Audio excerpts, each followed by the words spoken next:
Welcome to our tutorial on the join command. First, I'm going to create one more line.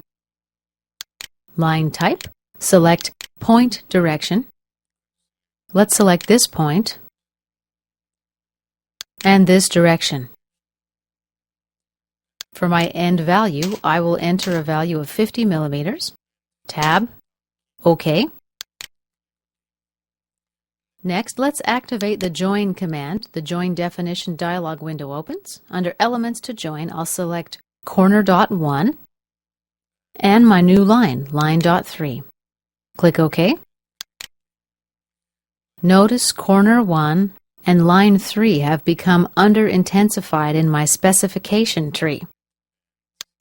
If I swap visible space, I can see them right here. All this wireframe geometry has been replaced by join dot 1.